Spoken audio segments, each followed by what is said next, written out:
TET and DSC అభ్యర్థులారా, మరి 2026 TET DSC రాసే అభ్యర్థులకు స్వాగతం. విద్యా దృక్పథాలు, ఎడ్యుకేషన్ పర్స్పెక్టివ్స్లో అత్యంత ముఖ్యమైనటువంటి 3 అంశాలు జీవన నైపుణ్యాలు, విలువల విద్య, కౌమార విద్య. ఈ 3 అంశాల నుండి ప్రతి సంవత్సరం నిర్వచనాలు, లక్ష్యాలు, లక్షణాలు, ఉపాధ్యాయుని పాత్ర, అలాగే ఎంసీక్యూఎస్ మరి అడుగుతుంటారు. కాబట్టి ఈ వీడియోలో ప్రతి అంశాన్ని సులభమైన తెలుగులో పరీక్షా దృష్టితో పూర్తిగా వివరంగా అయితే నేర్చుకోండి. తప్పకుండా వీడియోని చూసి లైక్ చేయండి, సబ్స్క్రైబ్ చేయండి, మీ యొక్క ఒపీనియన్ అయితే కామెంట్లో తెలియచేయండి. టెట్ అండ్ డిఎస్సి 2026 ఎవరైతే పరీక్ష రాస్తున్నారో వాళ్ళు తప్పకుండా చూసి వీడియోని అయితే ఎండ్ వరకు అయితే చూడండి. మరి మీకైతే ఏపీ మిత్రులకు మరియు టీజీ మిత్రులకైతే తప్పకుండా ఈ వీడియో ఉపయుక్తంగా ఉంటుంది.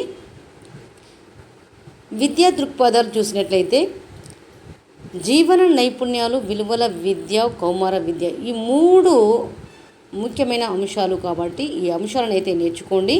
జీవన నైపుణ్యాలు, లైఫ్ స్కిల్స్, విలువల విద్య, వాల్యూ ఎడ్యుకేషన్, కౌమార విద్య, అడోలసెంట్ ఎడ్యుకేషన్, ఈ 3 చాలా ముఖ్యమైనటువంటి అంశాలు. ఈ అంశాల నుండి తరచుగా మరి ప్రతి సంవత్సరం ప్రతి టెట్లో, ప్రతి డిఎస్సిలో కూడా అడగడం జరుగుతుంది. కాబట్టి మరి ఈ అంశాలను అయితే నేను తీసుకోవడం జరిగింది. మీరు కనుక తప్పకుండా ఈ వీడియోను పూర్తి వరకు అయితే చూడండి, చూస్తేనే అర్థమవుతుంది. మీరు లైక్ చేయడం అనేది మరి వీడియో చూసిన తర్వాత లైక్ చేయండి. జీవన నైపుణ్యాలు, లైఫ్ స్కిల్స్ నిర్వచనం చూసినట్లయితే రోజువారీ జీవితంలో ఎదురయ్యే సమస్యలను సమర్థవంతంగా ఎదుర్కొని సరైన నిర్ణయాలు తీసుకుంటూ సానుకూలంగా జీవించడానికి అవసరమైన సామర్థ్యాలనే జీవన నైపుణ్యాలు అంటారు.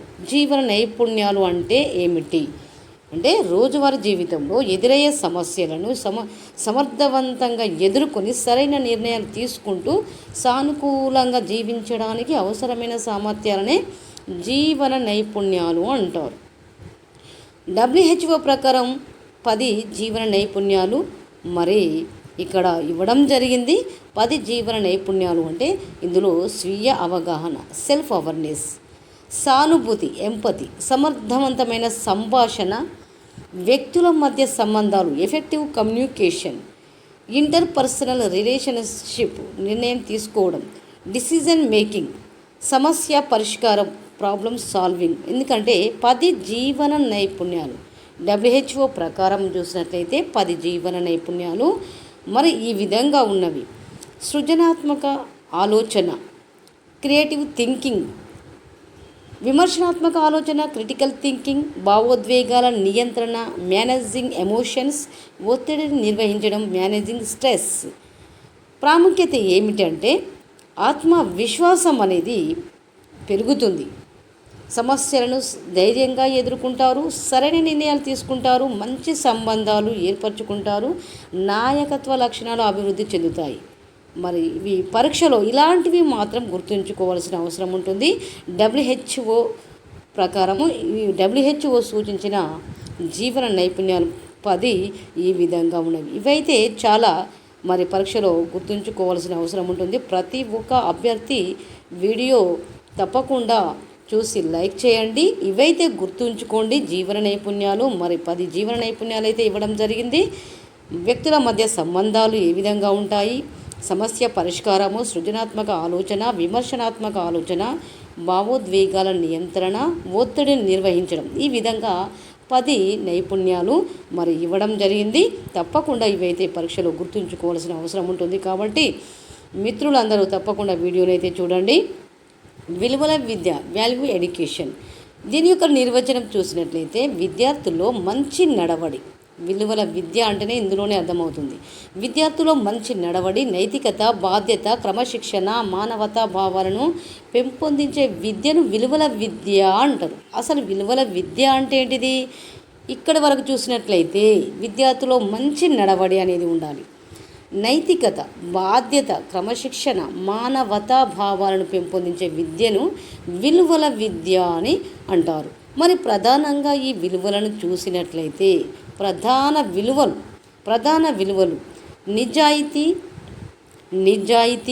క్రమశిక్షణ, బాధ్యత, గౌరవం, సహనం, సహకారం, దేశభక్తి, పర్యావరణ పరిరక్షణ, సామాజిక బాధ్యత, లక్ష్యాలు. సామాజిక బాధ్యత, లక్ష్యాలు, మంచి పౌరులను తయారు చేయడం, నైతిక విలువలను పెంపొందించడం, సమాజం పట్ల బాధ్యతను కల్పించడం, శాంతి, ప్రేమ, సహనాన్ని పెంపొందించడం. ఉపాధ్యాయుని పాత్ర.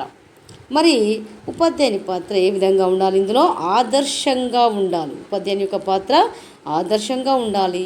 కథలు, సంఘటనలు, చర్చల ద్వారా విలువలు బోధించాలి.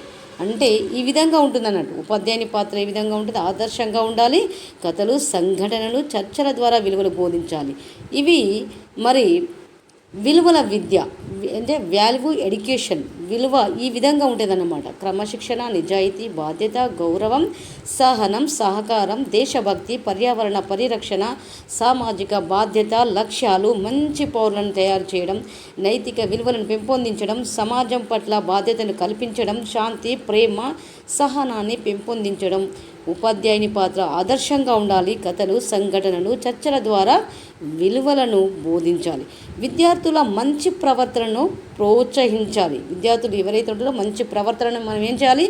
ప్రోత్సహించాలి. పాఠ్యాంశంలతో విలువలను అనుసంధానం చేయాలి. అలా చేస్తేనే మరి విద్య అనేది విద్యార్థికి చాలా నేర్చుకోవడం అనేది జరుగుతుంది.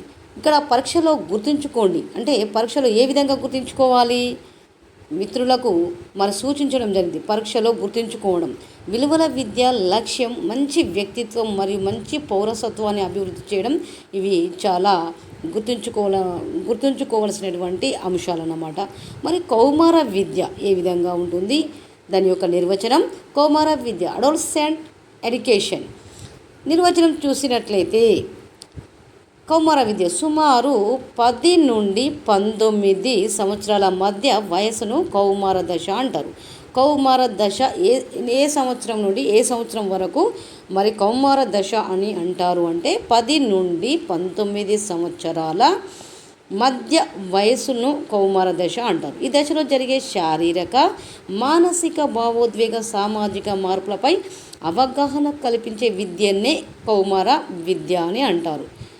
ఎలా అంటారు అంటే కౌమార దశ 10 నుండి 10 సంవత్సరాల మధ్య వయస్సును కౌమార దశ అంటారు. ఈ దశలో జరిగే శారీరక, మానసిక, భావోద్వేగ, సామాజిక మార్పులపై అవగాహన కల్పించే విద్యనే కౌమార విద్య అంటారు. కౌమార దశలో మార్పులు, శారీరక మార్పులు, ఎత్తు, బరువు పెరగడం. మిత్రులారా చాలా గుర్తుంచుకోండి. కౌమార దశలో మార్పులు ఏ విధంగా జరుగుతున్నాయి? శారీరక మార్పులు, ఎత్తు, బరువు పెరగడం, శరీర ఆకృతిలో మార్పులు, మానసిక మార్పులు, స్వతంత్రంగా ఆలోచించడం, నిర్ణయాలు తీసుకోవాలనే ఆసక్తి, భావోద్వేగ మార్పులు, కోపం, ఆనందం, నిరాశ వంటి భావాలు ఎక్కువగా కనిపించడం, సామాజిక మార్పులు, స్నేహితుల ప్రభావం పెరగడం, సమాజంలో గుర్తింపు కోరుకోవడం. కౌమార విద్య లక్ష్యాలు. ఆరోగ్యకరమైన జీవన విధానాన్ని అలవాటు చేయడం. ఏంటిదట? సమాజంలో గుర్తింపు కోరుకోవడం. కౌమార విద్యా లక్ష్యాలు అంటే ఆరోగ్యకరమైన జీవన విధానాన్ని అలవాటు చేయడం, ఆత్మ విశ్వాసాన్ని పెంపొందించడం, ఒత్తిడిని ఎదుర్కొనే నైపుణ్యాలను అభివృద్ధి చేయడం, లింగ సమానత్వం, పరస్పర గౌరవం గురించి అవగాహన కల్పించడం, సరైన నిర్ణయాలు తీసుకునే సామర్థ్యాన్ని పెంచడం. ఉపాధ్యాయుని పాత్ర స్నేహపూర్వక వాతావరణాన్ని కల్పించాలి. ఇక్కడ ఉపాధ్యాయుని పాత్ర ఏ విధంగా ఉంటుంది? కౌమార దశలో విద్యార్థులకు మరి విద్యను బోధించేటప్పుడు ఉపాధ్యాయుని యొక్క పాత్ర స్నేహపూర్వక వాతావరణంగా కల్పించాలి. విద్యార్థుల సందేహాలను గౌరవంగా వినాలి. వారి యొక్క సందేహాలను గౌరవంగా వినాలి. సరైన మార్గదర్శకం ఇవ్వాలి. ఉపాధ్యాయుడు మరి ఆదర్శ పాత్ర కలిగి ఉండాలి కాబట్టి సరైన మార్గదర్శకత్వం ఇవ్వాలి. వివక్ష లేకుండా అందరినీ సమానంగా చూడాలి. ఉపాధ్యాయుడు ఏ విధంగా చూడాలి? వివక్ష అనేది లేకుండా అందరినీ సమానంగా చూడాలి. మరి పరీక్షలో ముఖ్యంగా గుర్తుంచుకోవలసినటువంటి అంశం ఏంటిదంటే కౌమార దశ వయసు పదే మరి పరీక్షలు అడగడం జరుగుతుంది కాబట్టి మరి ఇక్కడనే అభ్యర్థులు చాలా ఎందుకంటే కన్ఫ్యూజ్ అవుతారు. కౌమార దశ వయస్సు గురించి మరి కన్ఫ్యూజ్ కావడం జరుగుతుంది. కాబట్టి 10 నుండి 19 సంవత్సరాల మధ్య వయసులో ఉండేటువంటి వారిని మరి కౌమార దశ, కాబట్టి ఇది ఖచ్చితంగా పరీక్షలో గుర్తుంచుకోవాల్సినటువంటి అవసరం ఉన్నది. మరి మిత్రులారా, తప్పకుండా ఈ వీడియో మీకు ఉపయుక్తంగా ఉంటుంది. తప్పకుండా చూడండి, లైక్ చేయండి. మరి పూర్తిగా చూస్తేనే దీని గురించి మీకు మరి కౌమార విద్య గురించి, విలువల విద్య గురించి, నైపుణ్యాల గురించి మీకు మరి అర్థం చేసుకుంటారు. కాబట్టి తప్పకుండా వీడియోనైతే చూడండి, సబ్స్క్రైబ్ చేయడం అనేది మర్చిపోకండి. మీకు ఈ వీడియో ఉపయోగకరంగా అనిపిస్తే లైక్ చేయండి, మీ స్నేహితులతో షేర్ చేయండి. టెట్ అండ్ డిఎస్సి అభ్యర్థులు ఎవరైతే ఉంటారో వారికైతే షేర్ చేయండి. ఇంకా టెట్ అండ్ డిఎస్సి 2026 కొరకు ఇలాంటి నైపుణ్యమైన క్లాసులు మరి మీకు కావాలంటే ఛానల్ని అయితే సబ్స్క్రైబ్ చేసుకొని బెల్ ఐకాన్ను ప్రెస్ చేయండి. మిత్రులారా, తప్పకుండా లైక్ చేయండి. మీ యొక్క ఒపీనియన్ అయితే కామెంట్ బాక్స్లో తెలియచేయండి.